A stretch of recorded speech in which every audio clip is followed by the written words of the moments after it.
Bonjour à toutes et à tous les amis, c'est Vogan5 et aujourd'hui on se retrouve pour un nouvel épisode d'On en parle. Et aujourd'hui nous allons parler du film Inazuma Eleven Go qui n'a pas été traduit en français, du coup qui se déroule pendant Chronostone. Inazuma Eleven Go versus Danball Senki W, qui est, je crois, est un crossover entre du coup Inazuma et Danball Senki W.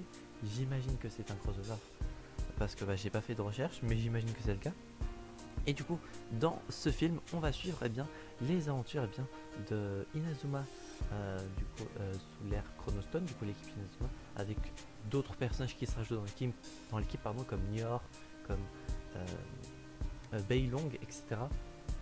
Contre l'équipe Inazuma Japon de la saison 3 d'Inazuma Classique, qui vont du coup qui est compté faire un match amical, j'imagine. Et du coup dans ce combat, dans ce match ça est interrompu par une armée de robots qui vient détruire des trucs ou faire disparaître des choses.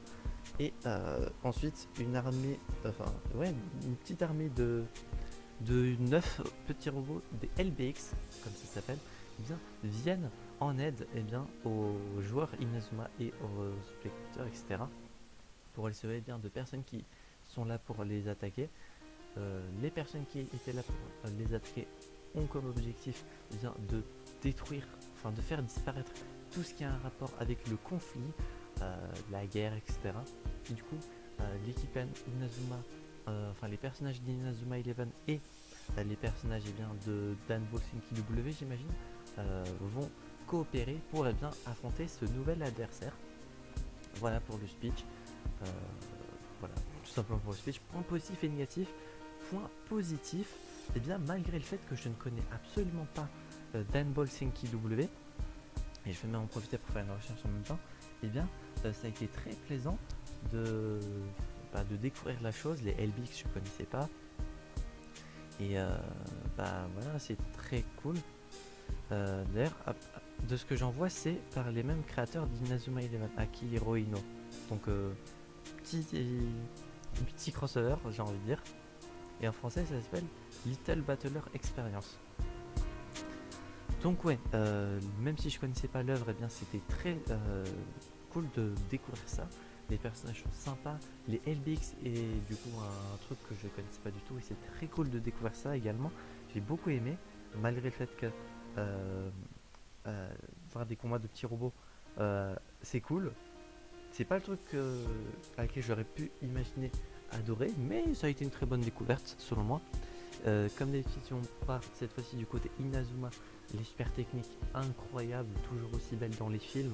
Je sais pas comment ils font pour que ça soit aussi beau au niveau rendu. Très très joli, j'ai envie de dire. Les trois antagonistes du film, je les aime bien. Surtout la fin, pour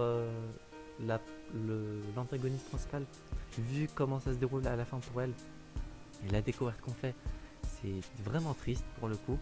Je ne m'attendais pas du tout à ça, donc ça a été étonnant de voir ça vraiment.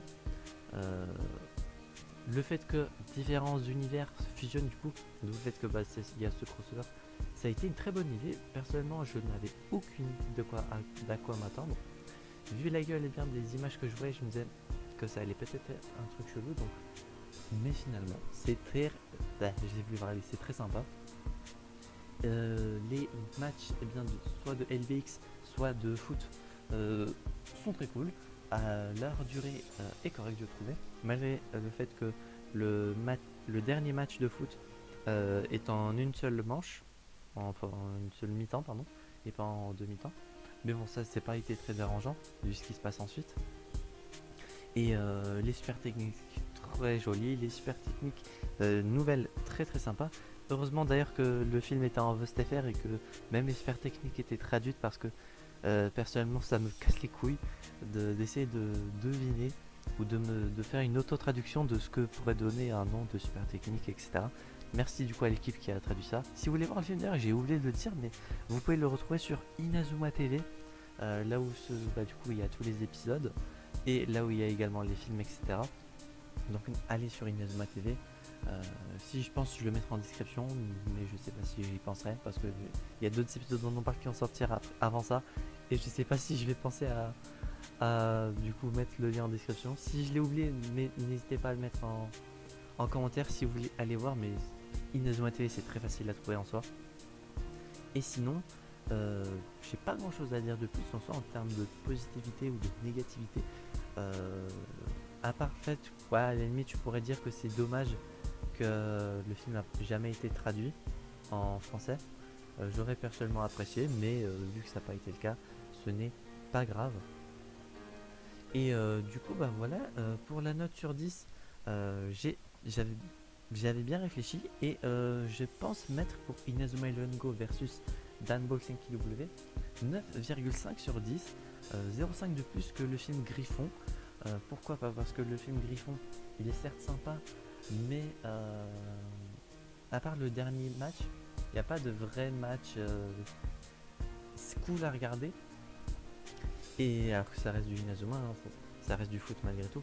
Là, en plus, il y a eu le truc des LBX, le fait de mélanger deux univers qui n'ont rien à voir. Non, j'ai beaucoup aimé. Donc voilà, 9,5 sur 10 pour ce film-ci.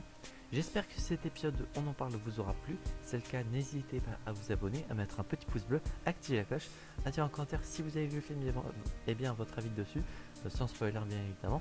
Et si vous n'avez pas vu le film, est-ce que vous comptez le regarder? Vu qu'il n'a jamais été traduit, j'imagine qu'une grande majorité de vous n'ont jamais vu le film. Donc n'hésitez vraiment pas à le regarder, il est vraiment cool selon moi. Et on se retrouve donc j'espère la prochaine fois pour de prochaines aventures, c'est 25 et je veux dire enjoy.